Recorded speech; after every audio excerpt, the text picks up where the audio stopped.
Amarah rakyat akhirnya tak terbendung dilampiaskan di rumah para wakil rakyat. Amarah ini bukan tanpa sebab.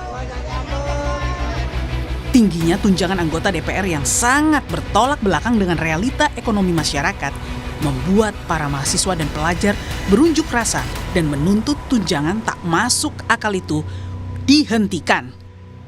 Namun, polemik tunjangan fantastis DPR ini semakin memanas karena dipicu gaya komunikasi beberapa anggota dewan yang seakan menantang kritik masyarakat.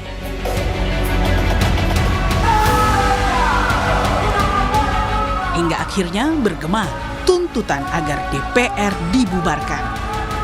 Hal ini memancing Wakil Ketua Komisi 3 DPR dari fraksi Nasdem Ahmad Sahroni mengeluarkan kata-kata yang dinilai menghina nalar warga. Silahkan kritik mau ngapain aja boleh, tapi jangan mencaci maki berlebihan, itu kan karena merusak mental manusia yang begitu adalah mental orang sedunia.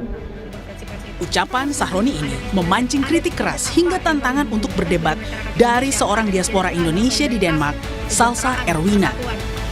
Menurut Salsa, tunjangan fantastis DPR sangat tak sebanding dengan kinerja mereka.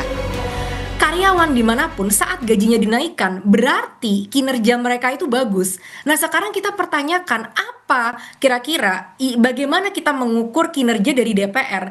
Karena nggak ada nih target yang dikomunikasikan kepada masyarakat, maka aku akan ambil target-target yang bisa aku cari dari informasi di luar gitu ya. Kalau memang dia merasa bodoh, maka itu bukan tempat yang baik ya untuk dia mengatakan orang-orang yang mau membubarkan DPR itu ya cenit gitu ya. Itu udah gak masuk akal banget. Dan yang kedua, kalau memang bodoh, saat kita bodoh Kak, aku pun gak tiba-tiba jadi mewakili Indonesia di lomba debat dunia kan. Itu kan ada proses untuk aku bisa menjadi semakin baik. Harusnya dia mau belajar gitu. Dan yang aku pertanyakan di sini adalah pertanggungjawabkan kata-katanya dan kesombongannya menantang masyarakat dengan begitu arogannya dia gitu. Itu yang aku...